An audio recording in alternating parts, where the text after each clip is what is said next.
Good morning, everybody. Good morning. Welcome. It's so great.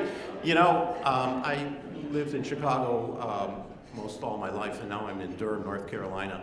And I forgot that, it's like, oh, look at the weather, nobody's going to show up. And then my friends here said, no, we live in Chicago. We show up for events like that. The weather's not going to keep us down. So welcome. I'm so glad everybody's here. I want to thank you for coming out. I think we've got a great program, a stellar lineup of panels. My name is Bruce Orenstein. I'm the producer of a documentary series, Shame of Chicago, Shame of the Nation. And we're going to kick off today's event with just a 15-minute clip that comes out of episode 4 from that series. And it speaks right to the story of HMDA. The campaign to do something about stopping the deterioration of neighborhoods as it was progressing during the 1950s and 60s. And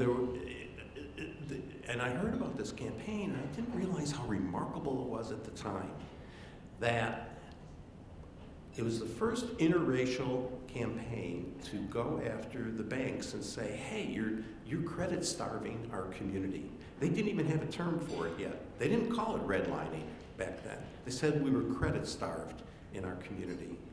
And this coalition emerged.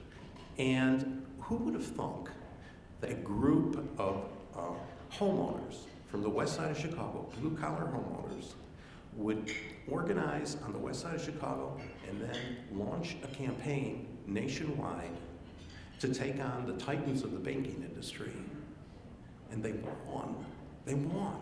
That's how we got HMDA. HMDA did not come out of a think tank. It came out of the grassroots of Chicago. And it came out of, the heart and soul of this city. So this hopefully will tee up our program today. It'll be followed by a panel discussion about that history, and then we're going to look to the future and hopefully have a wonderful conference. Once again, thanks for coming, and appreciate being able to speak to you. Bye-bye.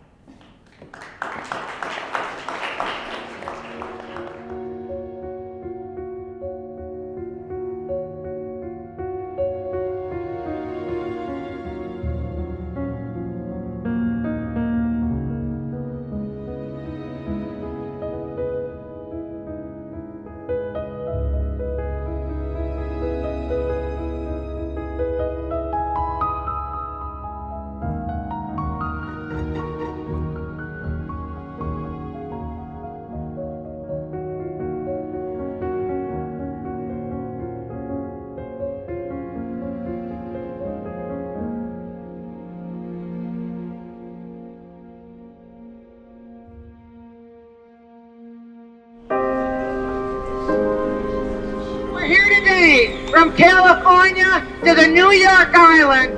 In March of 1972, 2,500 neighborhood leaders from over 30 cities came together in a Catholic church on Chicago's west side for the first nationwide conference to fight redlining and FHA abuses. We have people from every kind of walk of life, from middle class to people on welfare. It was an unusual gathering, one reporter wrote, in that it brought together in a display of harmony racial groups that had been traditionally antagonistic to each other in changing central neighborhoods. Gail would talk about the people in the back of the room, the academics, who were taking bets on how long we'd last, because they all had learned that you can't organize in a racially changing neighborhood. You can organize a black neighborhood, a white neighborhood. Racial change is a nightmare. We just had riots in our cities. And here was an organization that all across the United States was organizing in racially changing neighborhoods. Thing that I knew as a sociologist couldn't be done, they were doing. People in the back of the hall were taking bets on how long would we hold together. And the people in the back of the room are saying, it'll never hold together. I think they suffered from too much education. Their plan? Target elected officials, educate them, demand their political support, and leverage their support to make redlining a national issue. We didn't maybe know all the right words, and we didn't know all the right letters, all these bureaucratic offices, and we didn't know a lot of those things. But the one thing that we did know that the people in that conference said is, we have found the enemy and it's not us.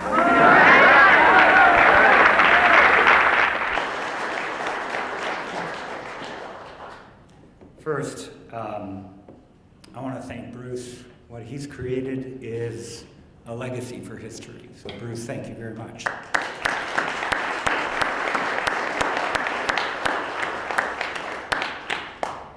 I've shared some of the videos from Shame of Chicago with some of the teachers that are teaching my boys. I have a 13-year-old and a 16-year-old. His history teachers. I'm surprised at how few people actually know this story. It's frustrating because it's such a great story. It's a David and Goliath story. And it's one that unfortunately is still playing out every day. Good morning, my name is Horacio Mendez. I'm the President and Chief Executive Officer of the Woodstock Institute. I'm humbled at the fact that we are a small player in this journey. From the early days, William Proxmire and Bob Kuttner were partners at the table in the group that ended up creating us in 1972. And it is both, no, it's not both. It's depressing that our work still isn't done, to be honest with you. My dream, somebody asked me just the other night, my dream was, what do you wish for Woodstock? And I answered, I wish we weren't going to be around for another 50 years. And unfortunately, that doesn't really seem like it's going to be the case. For those of you who know me, I usually come up on stage and end up doing some form of a comedy routine. Mask all the trauma of being a banker for 30 years and a regulator. But today, we're having a moment. And I think it's one that we need to take very seriously. Because our morning together, it's not just about home mortgage lending. What we're going to hear this morning is about the American experiment of self-governance and its journey towards some form of equality. Beginning with the greatest sentence ever written that starts with, "We hold these truths to be self-evident." There are a lot of we's associated with what it means to be an American. All of them define a social contract of how we want to live, how we want to prosper, and how we should treat each other. We got a bunch of stuff wrong, or we didn't address the elephant in the room when we had the chance. But we've tried to correct that over the years, and a lot of blood has been shed over this idea of we. Why? Because our founders had firsthand experience of what happens when we don't have a vested interest in the success of our society. We started a revolution. We founded a nation. We built a government. The function of that government was to ensure that we treat each other fairly. Otherwise, the divisions would rip us apart. Self-governance isn't guaranteed. It requires constant vigilance. It demands our participation, and we must all stay committed in upholding its principles, or it'll erode into something less free, into something where fewer individuals believe that they'll be able to achieve the American dream, that their children will be better off than we are. I, unfortunately, turned 60 last Monday.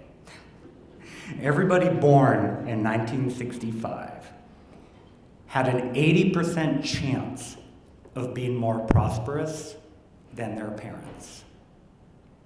That number today is less than 50. And the impact of that downward trend on our society, on our economy, on our politics, we're feeling that already. What's the most common image people have in their mind of the American dream? A home, a family, a kitchen filled with love, past, present, and future. With that in mind, how do we ensure that self-governance towards equal treatment and achieving that American dream is effective? Data. Seems odd, but to me it's obvious. Data is our power. What weapon do we have to uphold our principle that all should be treated equally? Disclosure. Disclosure is our weapon. And it'll be a cold day in hell when we let go of that power and that weapon, because the day we do will be the day that we become less free. How in the world did we get here? What can we learn, and where do we go from here? That's what this morning is about. And there's no better place to start than with a true embodiment of we the people. Those who first stood up to say we must and we can do better. I'm going to put people on the spot here. Can all of those with us today who were involved in the creation and the passage of the Home Mortgage Disclosure Act of 1975 please stand?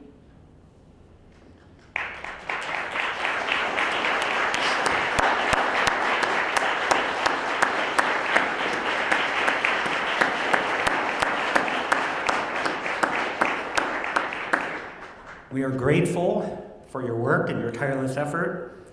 We are humbled that you're with us today. We will appreciate every word of wisdom you have moving forward. And with that, I'm going to ask and invite our first panel to come forward. Thank you so much.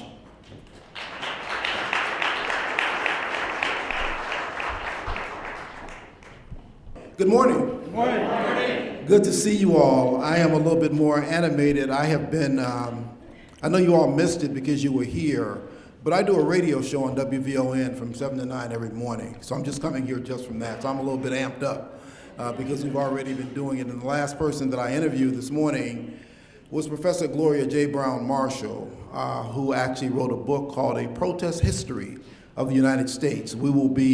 She will be with me in conversation tomorrow at the Seminary Bookstore to talk about that. So all these things seem to just be fitting right in place because this didn't happen without a lot of protest. And we had conversations last night about where are the people now for all the protests that need to happen, because we've got some issues around that still need our attention.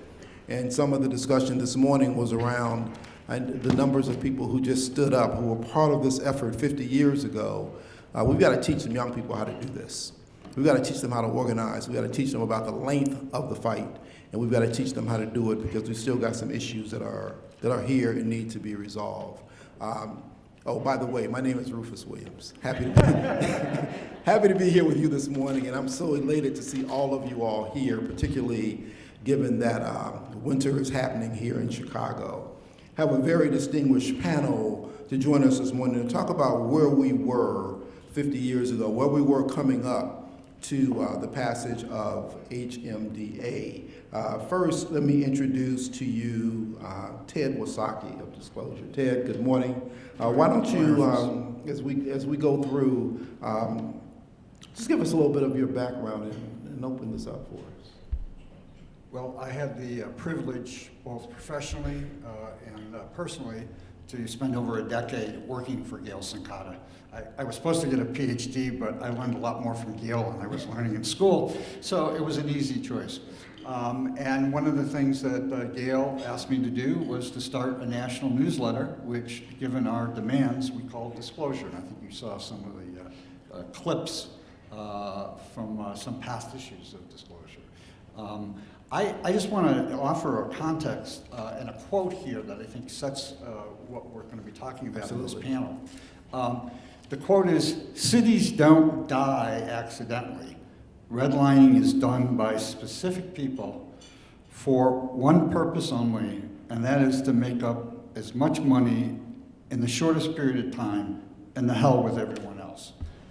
That's a quote from I actually highlighted in our first issue of the newsletter Disclosure in August of 1974. It was a quote from Brian Boyer, who was an investigative reporter and the author of Cities Destroyed for Cash, and a keynote speaker at National People's Action's third annual conference in 1975. And I think he connected the dots between the redlining going on and in cities, not just Chicago, but Detroit, Cleveland, et cetera, that also were being victimized by the policies of the Federal Housing Administration. I think I'll stop there and we'll get into some more details. Thank you so much for that. Let's continue to move down. Bob Kuttner, American prospect and former U.S. Senate staffer. Bob, good morning. Say hello and introduce yourself to the people and give us something to begin with.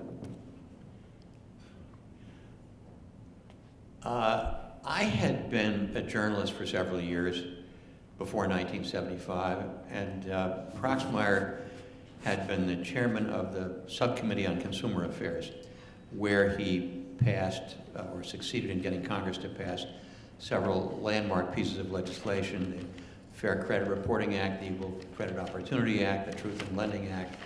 And the bankers did everything they could to prevent him from ascending to chair of the full committee, because they knew exactly how smart he was and what he might do to them. And they failed. And so he was recruiting. He got 3 more staff slots when he became chair of the full committee. He was recruiting a chief investigator.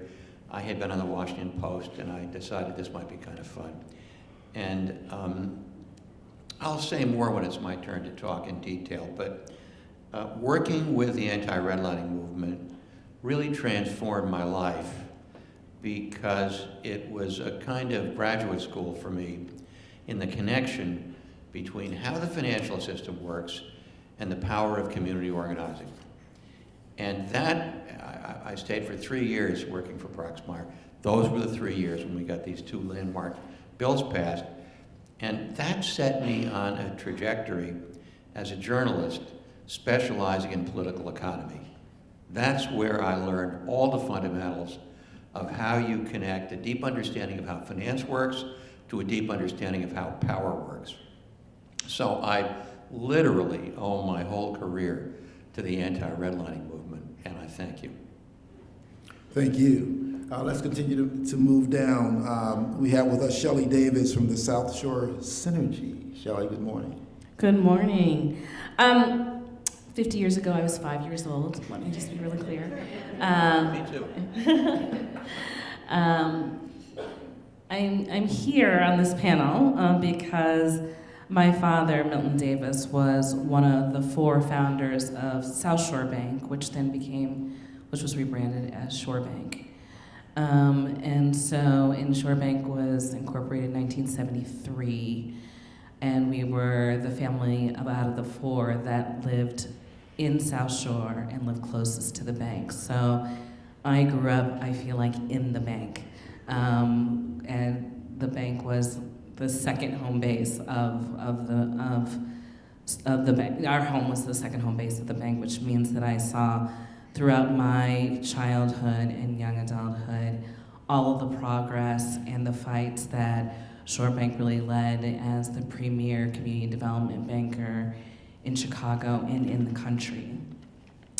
My master's degree is from UIC in urban planning and public policy. So I studied community economic development and really focused on community organizing, multi-generational community organizing, and have spent my career in philanthropy, mostly locally, also nationally, and have really made sure that in my own way moved resources from philanthropy to community so those communities can decide and build their own futures and their own destinies, and also push back on the disinvestment that they still receive today.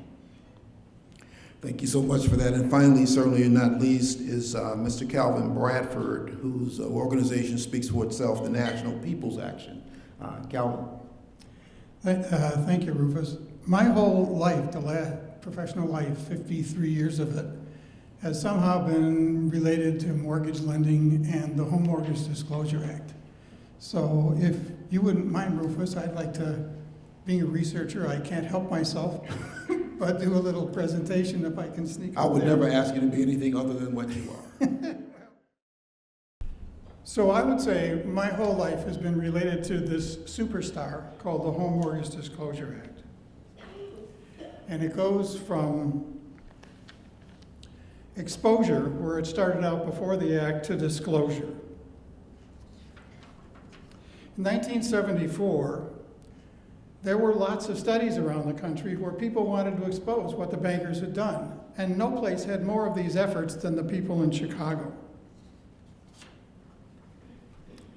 There was an Illinois Legislative Commission that subpoenaed data from lenders and held hearings. Community groups, you saw Bob Bartell, head of the Federal Home Loan Bank, these community groups forced Bartell to release a survey of the savings and loans that he regulated that showed exactly how they did, in fact, siphon the money out of older urban neighborhoods and put it in white and growing neighborhoods. There was research by community groups and Master of Urban Planning students from UIC, and Judy Fines, a graduate student who worked with us, that did hundreds of title searches over 25 years that showed exactly how the lenders withdrew from the neighborhood when there was racial change. And then there was a governor's commission on mortgage practices. Peter Katsaros was here, wrote the final report, and one of the most important things in the report was the first recommendation it made was that there should be disclosure. The thing that the city did was to create the first ordinance requiring banks that wanted city deposits to disclose where their savings and money came from. At that time, when people were trying to save South Shore Bank, the research arm of First National Bank in Chicago said there weren't enough deposits in South Shore to support a bank. City disclosure showed that First National Bank, all by itself, had more than enough deposits to support a bank in South Shore. So the community groups created this act, it became the law. This is a different version of the signing from the Chicago Tribune headline, but it's a wonderful double headline, isn't it?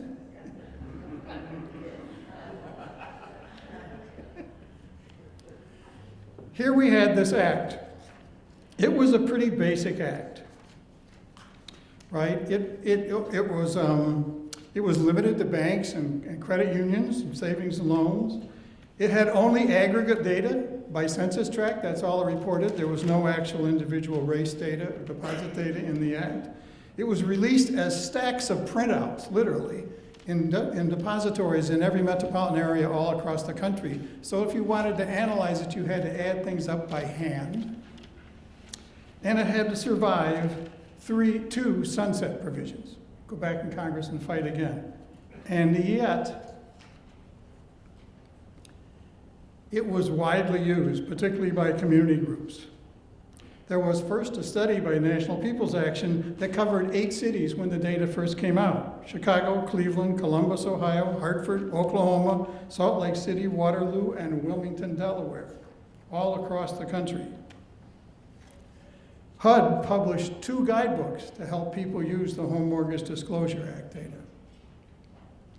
By 1987, NPA groups alone had secured $1 billion in CRA agreements by using HMDA and the CRA Act to go after the banks.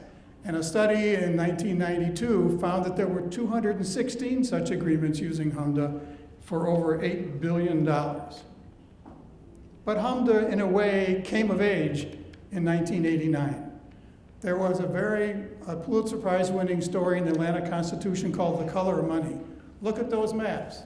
Top map is where the black neighborhoods are. Bottom map, where lenders don't loan. Best map I've ever seen. This map helped create the momentum in Congress to change the Home Mortgage Disclosure Act. Then it disclosed individual application data, ethnicity, gender, and income data. It disclosed loan decisions, and it expanded the act to cover mortgage companies as well as banks. The Financial Institutions Examination Council digitized the data and actually produced software that you could use to analyze the data. You could cut it and download it in any way you want, and it even produced pre-formatted tables for people who weren't able to analyze it themselves. The Wall Street Journal, the Wall Street Journal, did a story, front page story, 3 years in a row, analyzing all the national data for every single state, MSA, and the individual lenders, and it set the notion that the disparity in denial rates was a major measure of potential discrimination. The data were used in all kinds of ways. The regulators used it in fair lending and CRA exams. The National Fair Housing Alliance developed a program to target lenders and do national testing. It was used in the analysis of impediments that every recipient of HUD funds had to do. It was used by private vendors who created many, many programs to sell to banks and regulators and researchers to analyze the HMDA data. It was used by the Department of Justice and later by the CFPB in their investigations and cases for fair lending cases across the country. There were groups like here in Chicago and in Pittsburgh and in Boston, on the far right, where people issued annual reports analyzing the data for their communities. Community groups all over the country use these data, such as this one in Chicago, that shows, in this case, one lender's data from HMDA mapped out. This turns out to be Norwest, which today we know as Wells Fargo. Wells Fargo made 2,000 loans in this year, but they only made 31 conventional loans to all the blacks in this entire market area, even though it was the largest black homeownership market in the United States. Later on in 1990, Congress created a law that required the FHA to disclose default and foreclosure data for all of its loans.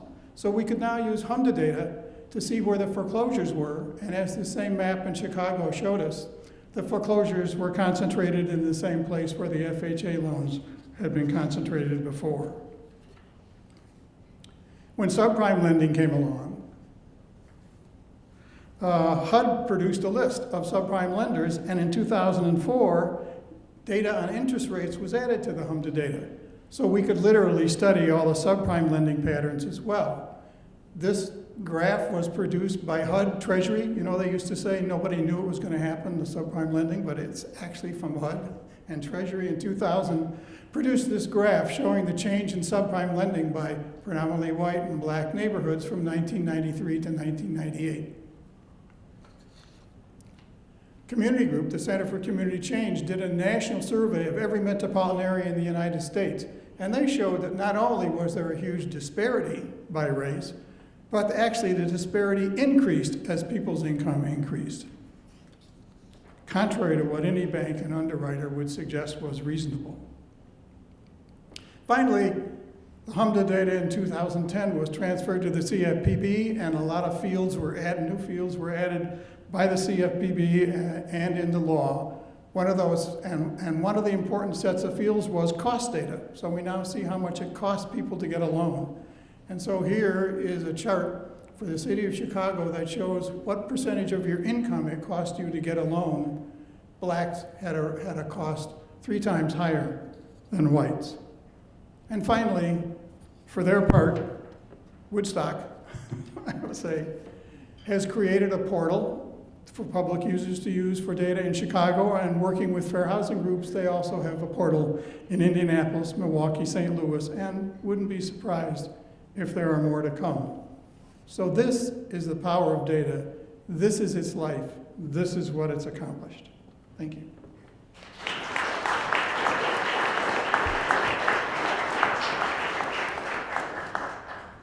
That was good.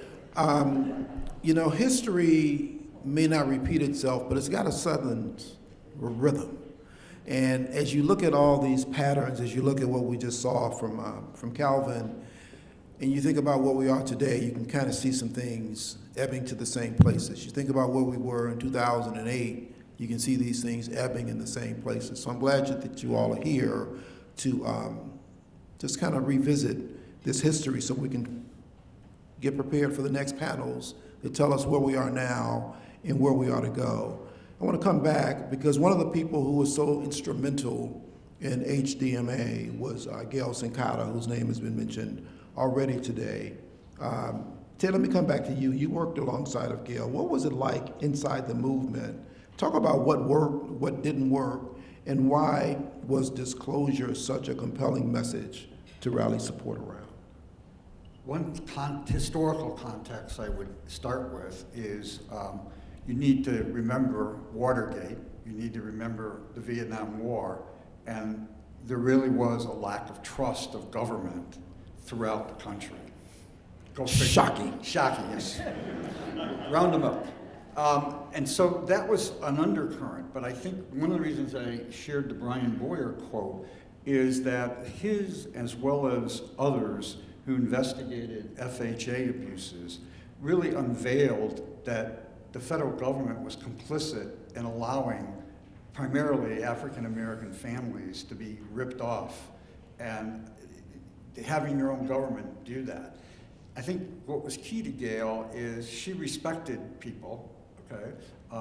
She even respected the enemies if they started talking and planning how to change their practices. But she listened to people, and consequently, the fact that there was a dual organizing strategy, both anti-redlining against banks, as well as a campaign against FHA. Matter of fact, in 1975, before HMDA finally passed in October of that year, there was a national hit day on HUD, and people marched down Wacker Drive here in Chicago to where the regional headquarters was in Chicago, and there were hits at HUD offices in over a dozen cities, which got the attention of the HUD secretary and basically insisted that she come out to a hearing in Chicago. So I think there was a way of that Gail was actually responding to a whole set of issues, which is why in the photos of the video that Bruce produced, you saw both African Americans, Latinos, and whites, urban ethnics coming together. And that was a real, I think, key aspect of Gail's instincts to know that it was unfair and people needed to be treated equally. One of the original Rainbow Coalitions, it sounds like, and really making that happen. Calvin, talk about Gail herself. Who was she and what made her move in the ways in which she did?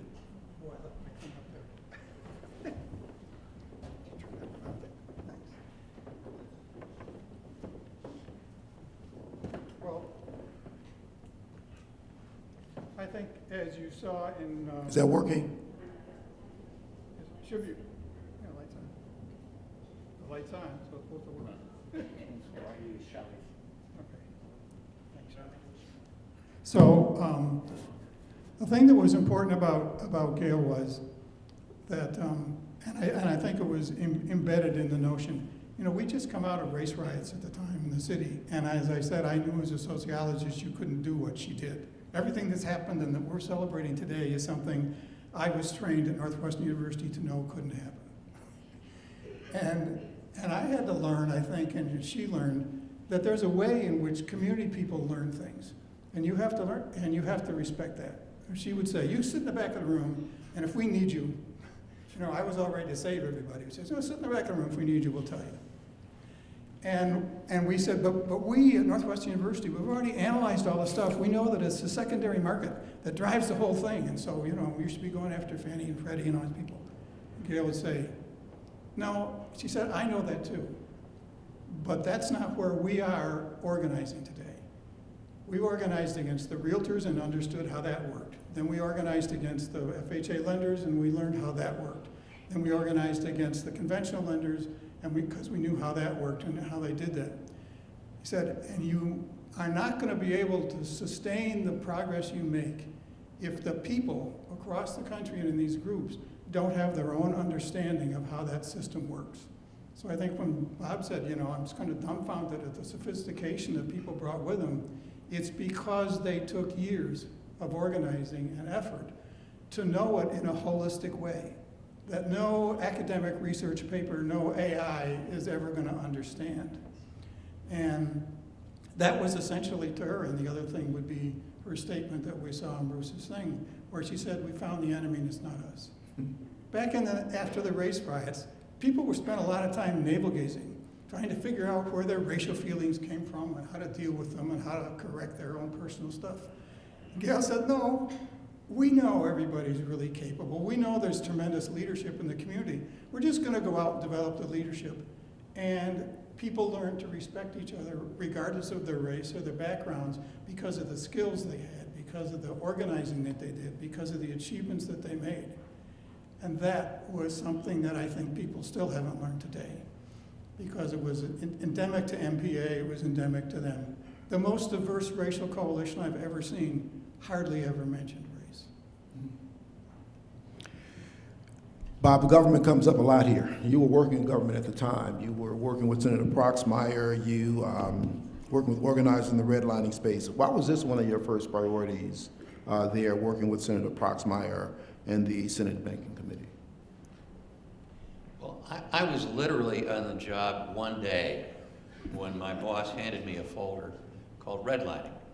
And it was left over from work Prox had been doing the previous year when he was chair of the subcommittee on consumer affairs. And I leafed through it, and I said, oh, this is really interesting. And then my phone started ringing off the hook, and it was people affiliated with National People's Action, and they wanted a meeting.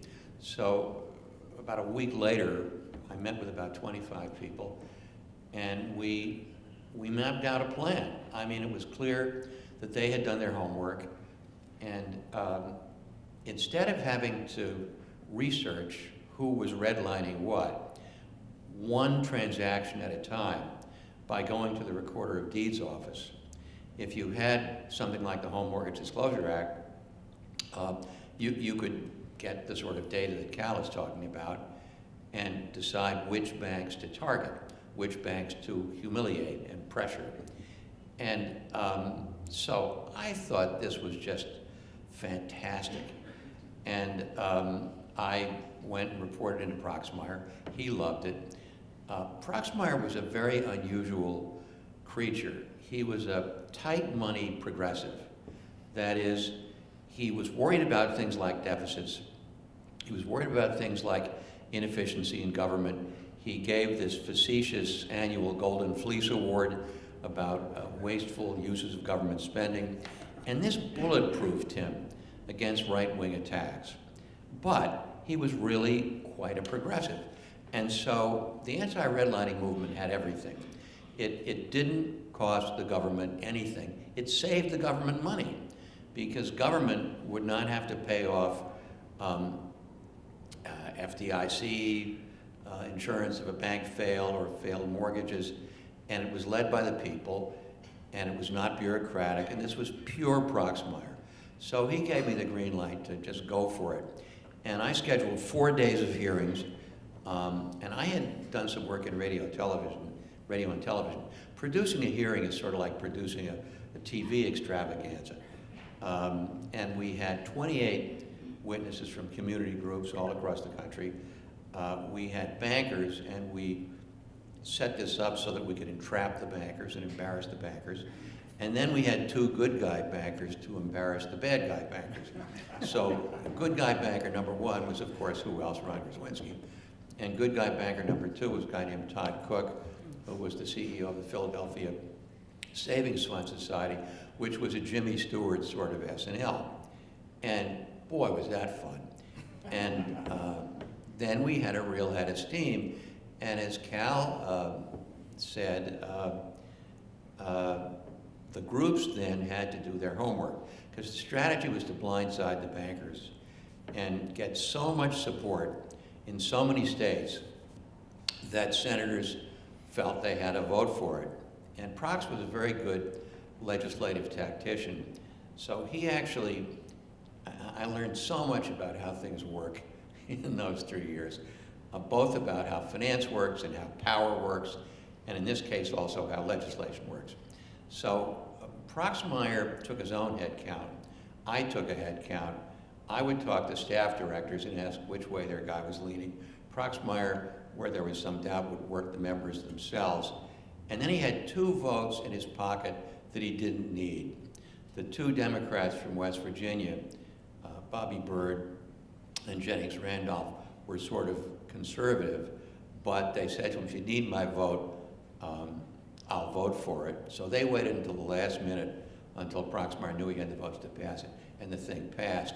And then we were very skeptical about whether it could get through the House, and so Proxmire arranged with his House colleagues to tack it on to must-pass housing legislation, and lo and behold, the thing passed.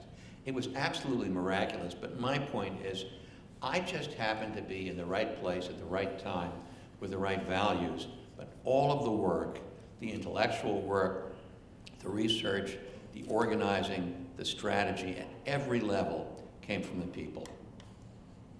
Thanks for that. So there is some part of government that can be good, is what you just told us. Can I just add one more thing? Absolutely. Data is power. There's another aphorism. I actually assigned a piece when I became a magazine editor called "Regulation as an Organizing Tool." Right? If you have the right regulation on the books, that becomes a source of knowledge and as power. And I was looking around for other examples of this. There's something called COSH groups that were invented under the Carter administration. And COSH stands for Committees on Occupational Safety and Health.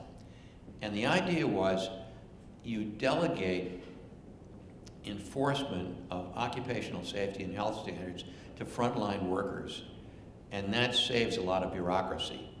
But in the course of doing so, you empower frontline workers to become much more engaged in their working conditions. And I think there's a whole paradigm here. We could do a lot more of this where organizing and regulation cross-fertilize each other. The reason HMDA works is that we don't leave HMDA, with all due respect to the good guys in the agencies, we don't leave it to bureaucrats. It's enforced by the people, and that's what gives it its power. Power to the people, which is a good way to lead into Shelley. You've got family legacy here. You've also got a career that's focused on community-owned philanthropy, directing resources towards disinvested communities and others. Talk about, if you would, what the significance of Shore Bank was in community development focused on banking.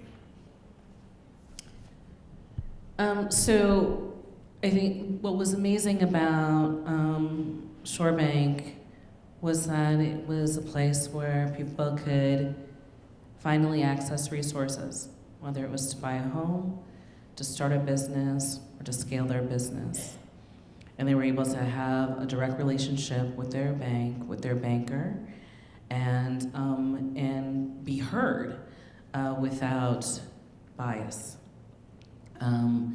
And so I think that, so we were able to see a lot of progress in the 70s, the late 70s, 80s and 90s in actually improving home ownership, improving businesses, starting businesses, improving the 71st Street corridor from the lake to Stony Island was the vision. And that vision was realized in the 90s, and then it was taken away. And then it was really decimated. What we see in South Shore now is a product of lots of policies and many crises that have really rolled back the progress of what we were able to achieve in what the bank was able to achieve in those decades. May I just add something to that? The tragedy of Shore Bank is directly related to the subprime crisis and the failure, God help me, of the Obama administration to do what needed to be done. And it's a two-part story. Part one is all of the subprime loans that are target marketed to black families. Ron Wysocki and Shore Bank did not go in for subprime. They made conventional loans. But when the bottom fell out, a lot of their mortgages, conventional mortgages, turned out to be underwater because housing values collapsed. And then, even though the administration, and this is in the aftermath of the financial collapse of 2008, had, between the Fed and the administration, they literally had trillions of dollars. And so they spent hundreds of billions of dollars bailing out the biggest Wall Street banks. But because Obama's advisors were a little skittish that this is his old neighborhood, they didn't want him to look bad, they couldn't find a couple of $100 million to save Shore Bank. I wrote about this at the time. It's absolutely shameful. It is shameful. And from my understanding, Shore Bank did everything that was expected of them to save them, to save themselves, right? So first they were responsive to these rescue mortgages, then they were able to raise deposits to make sure that they were in balance, yet they were still allowed, they were shut down, they were closed in 2010, which was heartbreaking and devastating to the community as the most important financial anchor in the community. And President Obama, God bless him, could have given a speech on what was really at work, on where the financial collapse came from. And the other travesty of that era is that he hired all the wrong people to run his financial program. Larry Summers, who just exposed who he really is. He was in charge of the whole shooting match. And I could have written that speech. Many of you could have written that speech.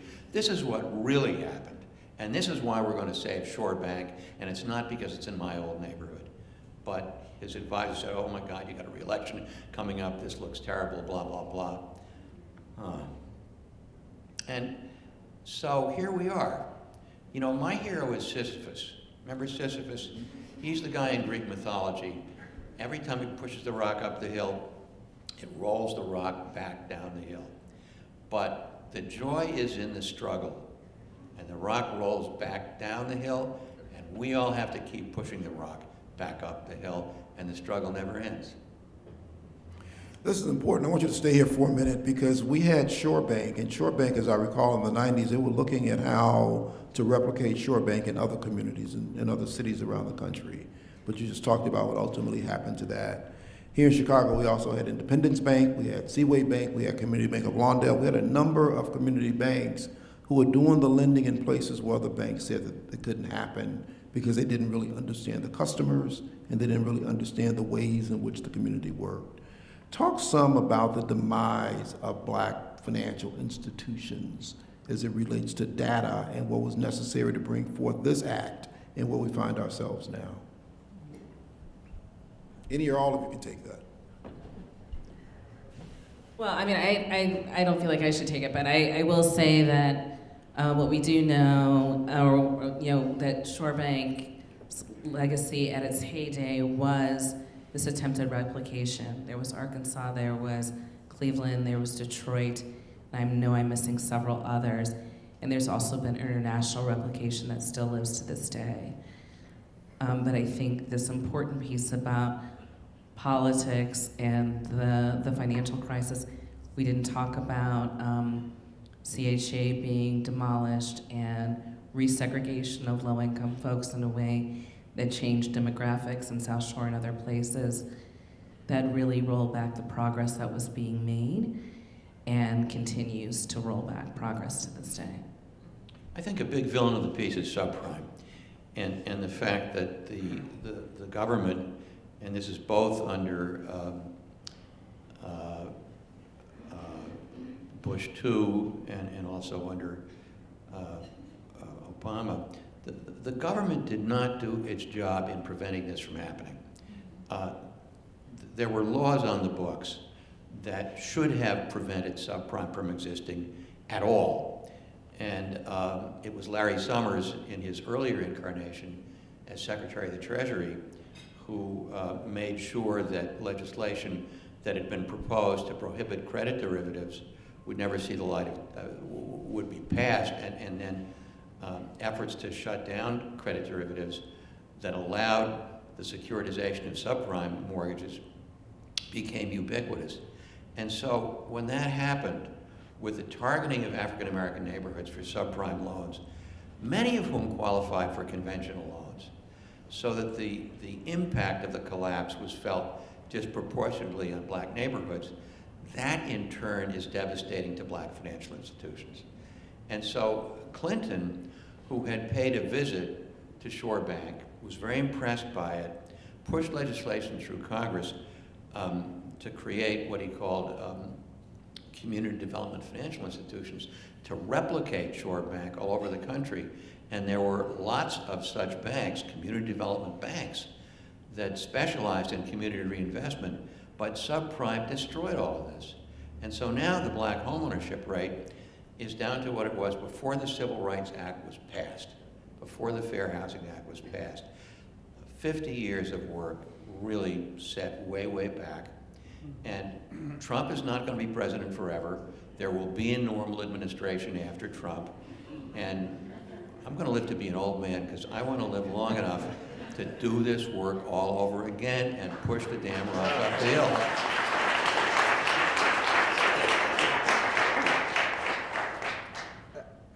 Going back and reflecting on the previous question about Gail, you know, Gail never was protesting for the sake of protesting. As you saw in the video from Bruce, she wanted a meeting. She wanted to meet with the decision maker that was affecting that policy or that program. That's why she was so angry at that bureaucrat. All he had to do was say, yes, I'll give you a meeting.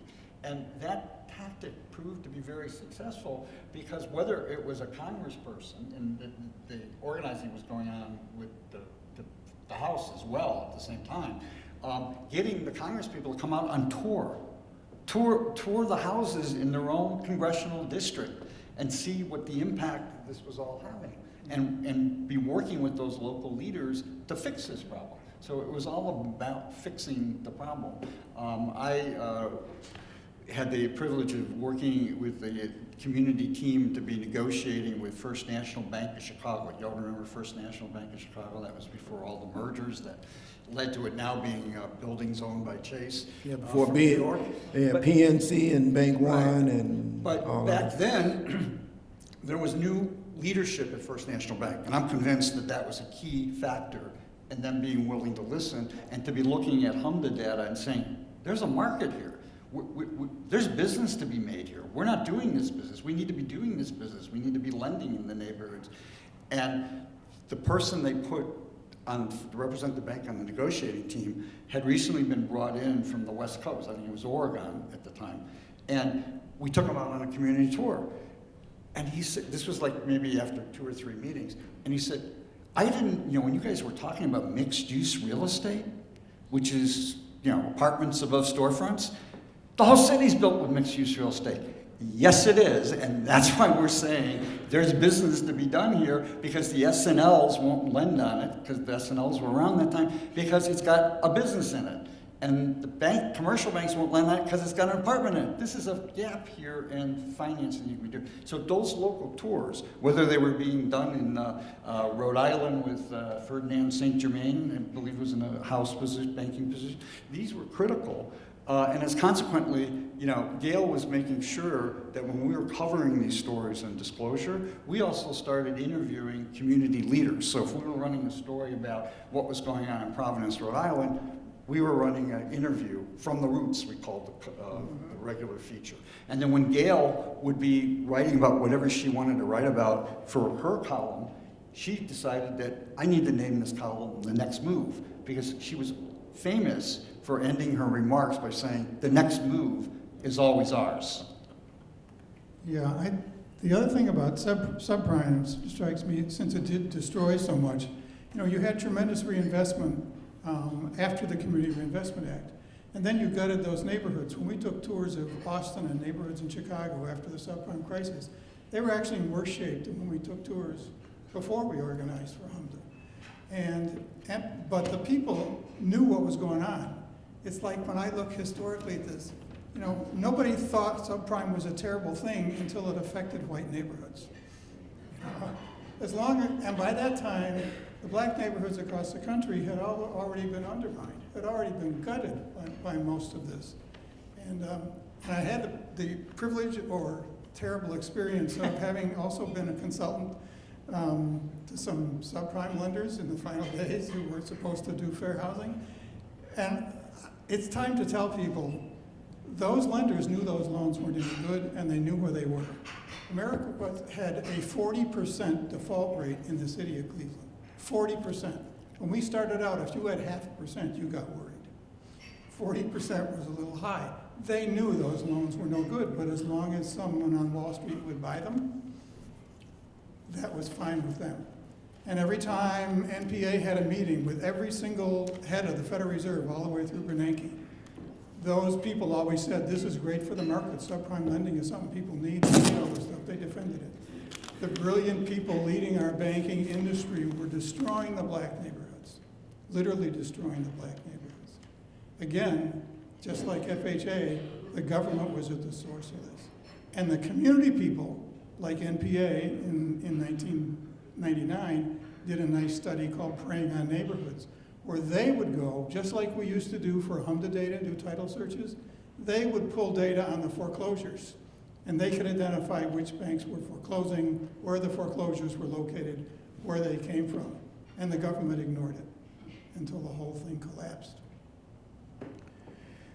There is, James Baldwin said, to be black and conscious in America is to be in a constant state of rage. And as you point out these things, it kind of explains why that is so. But it also begs the question, because I'm not going to make assumptions, but I think you all may not be black.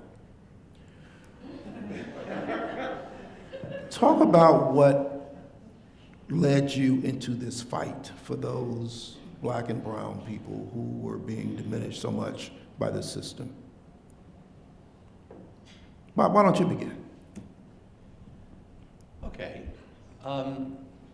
Well, you couldn't be born at the time that I was born and grow up when I grew up without being profoundly moved by the civil rights struggle.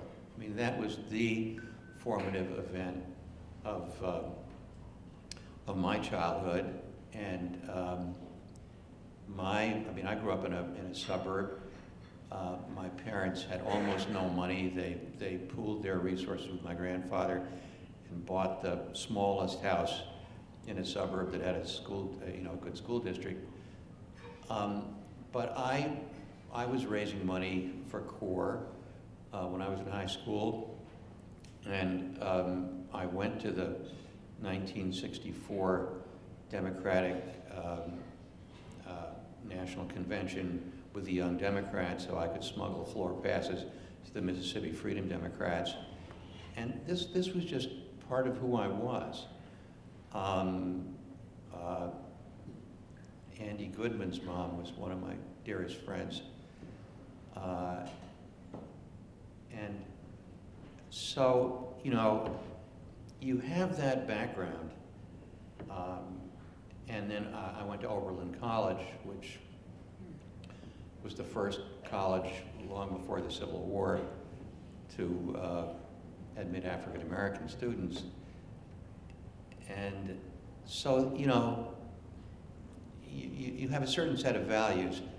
And so when I found myself in March of 1975 meeting for the first time with Gail and the other anti-redlining activists, I said, these are my people. This is my tribe. I'm home. What can I do to help? I also knew a lot of history. I'd read a lot of history, and one of the bits of history that I read a lot about the New Deal. And one of the absolutely shameful aspects of the New Deal was that the FHA underwriting manual required redlining. Didn't just permit redlining, it required redlining, and had a whole detailed section on how racially changing neighborhoods were unsound investments, and if you expect an FHA mortgage, you should not lend in them. Now, ironically, 20 years later, FHA becomes an instrument of racial blockbusting. So I think a lot of people in my generation grew up with a sense that, finally, 100 years after Lincoln, maybe some of the promises of Lincoln are going to be redeemed, and this was the great struggle of my youth. How could you not admire Dr. King? How could you not admire the Freedom Riders? How could you not admire Rosa Parks? It was absolutely formative for a white kid who wanted to do what he could to help. So I was a college freshman in 1968, and having been impacted by the assassination of Dr. King, and then just a few months later, the assassination of presidential candidate Bobby Kennedy, what would the country really have been if those two people had gotten a chance to continue working together. In this era of anti-DIA, I reflect that, if you actually committed to inclusion, you would assure diversity. And if you assure diversity, you're going to see success. And if you're going to do that kind of inclusion and diversity, you know what? It's going to move forward on equity. So today we have the reverse of all that. We do have to see where this is going. But that was part of the movement for me to dedicate my career to these issues. Calvin? Well, I guess I could probably be the most waspist person here, right? My ancestors, according to my relatives, actually came over on the Mayflower, so I started out in a hole I had to get out, I guess. But back in the 60s, that was the civil rights movement, and my father was an academic at Northwestern University, and I was in seminary during that time. And I thought, this is a good place to be if you want to save the world, right? Because that's what you sort of assumed, that you could save people because you're well-educated and you're smart. And then our seminary was closed by the black students because our seminary discriminated against all of them. And that was the first thing that sort of awakened me. And the second thing was what we saw in the film when, I was one of those people that Gail Sincata said stood in the back of the room. I knew from my education at Northwestern that these people were nuts and that they could never create this coalition. And, most of the sociologists I worked with are now dead and gone, but the MPA is still here. National People's Action is still here. HMDA is still here. The organizing is still here. So there's a lesson in humility, I think, for some people starting out having that concern. The other side of it, I guess, for me is you had to learn humility. You had to learn to really believe, and as I did when I got started working with NPA, that the leadership in this country is in those neighborhoods. It's in those people. Those are the people who have the ideas, those are the people who experience the issues, and they will find the solutions if you give them the resources and work with them. But you have to believe them. When MPA went to a meeting with Bernanke or someone else, we see Gail Sincata in all these movies, and she would start the meeting. But you'd have people from Iowa and from Cleveland and other places who would explain to Bernanke's economists and to Volcker's economists how the economy actually worked. And I actually watched those people begin to take notes by the end of the meeting because they really didn't know how it worked. And that's because those leaders were trusted. It wasn't just that they had a sophisticated analysis, like Bob said. They were leaders. And they were the people who made the change. And I think our country's lost that. We're always looking for some guy from Harvard, and that isn't where it comes from. A guy from Harvard not named Summers. We're talking about the 50th anniversary of HMDA. You saw a short clip of The Shame of Chicago this morning that Bruce Orenstein put together. I encourage you to watch all 4 parts. It is wonderful. It gives you a true perspective on what took place, what came up, and what came to that, particularly as we look today and try to look forward. So, Bruce, where is that available? It's available on WVON. WVON TV. How about that? Go to VON.TV. You can watch all 4 parts. It's available on Roku, Amazon Prime, Amazon Fire, and go to the WVON app. And we want to make it available with a full website and all kinds of educational materials out of Woodstock Institute, and that's part of the legacy. So check it out. Bruce did phenomenal work on that documentary, and you might just hear a voice that's familiar when you listen to some parts of it. I want to do this. Right. Sure, go on. Well, I was just going to say, I before we wrap up, I had one other story about Gail. Okay. I forget what year it was. Maybe by this time it was in the 80s. And she had a national funder from New York in town. So she was in our office, which was an open space office. Gail had a little conference room. So she's talking to Gail, et cetera, and I kind of can't see because of the light up here. But myself and Helen Murray were the staff that were in with Gail. And at one point the funder goes, "How do you do all of this? This is just amazing." And without hesitating, without dropping a beat, Gail goes, "Well, we work miracles around here." And Helen and I are just looking at each other, and God bless Helen. The next morning, Gail walks in, and Helen had put up a sign on her desk, which faces the rest of the office, that says, "We work miracles around here." And to some degree, that may be what we all need to be doing, but we need to be continuing rolling that rock back up because it's necessary, especially since affordable housing has been around since 1949, and it's not our fault the president just discovered he doesn't like it. Well, affordability is a scam.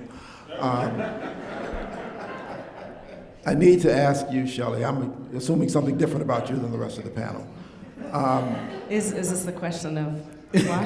That I'm not white? No. There's a lot of reasons for that, but that's not the one I'll ask you.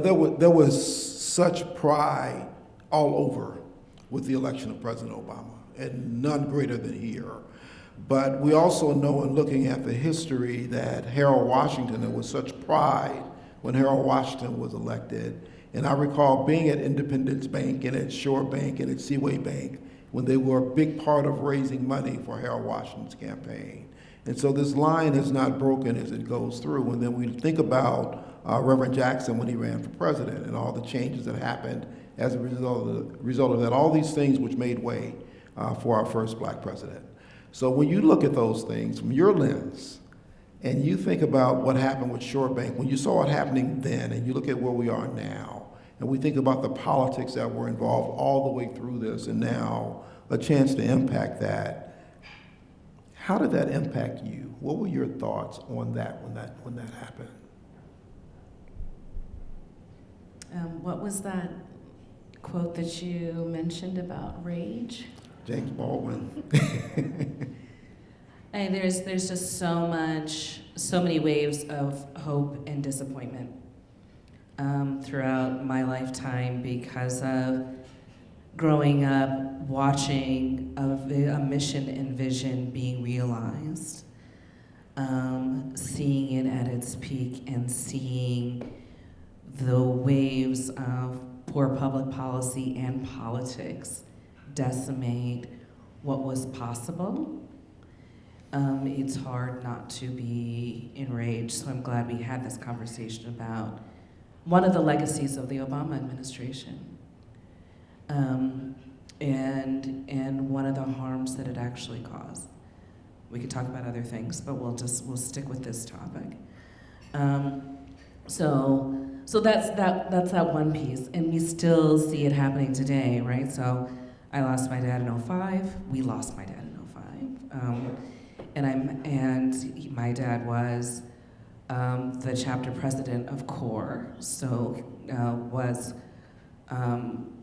worked in the civil rights movement, and so I am a direct descendant of the civil rights movement, and so that's where my values were ingrained in me early on from that movement and that history, and I know I'm an extension of that.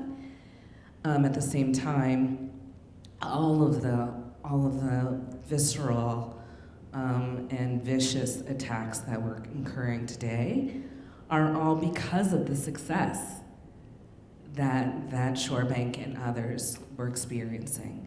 And so what do we do now is the question. How do we resist? How do we persist?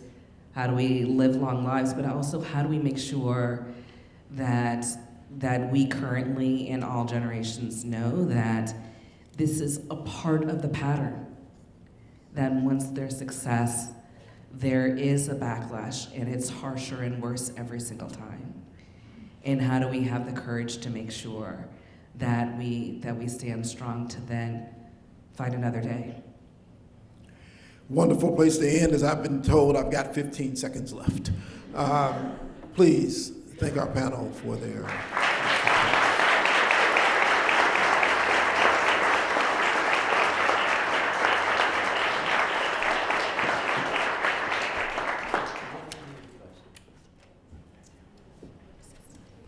Thank you, everybody. A few things to keep in mind. First and foremost, something that Calvin says often, but was brought up a number of times during this morning's conversation. Nobody's going to save us but us.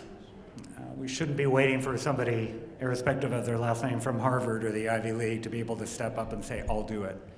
And because of the importance and the promise of HMDA, Woodstock Institute was recently put in that position. And as of last Friday, in order to protect the Home Mortgage Disclosure Act and our regulatory infrastructure is such that it is, we filed a federal lawsuit against the administration to keep the CFPB open. And that's scary.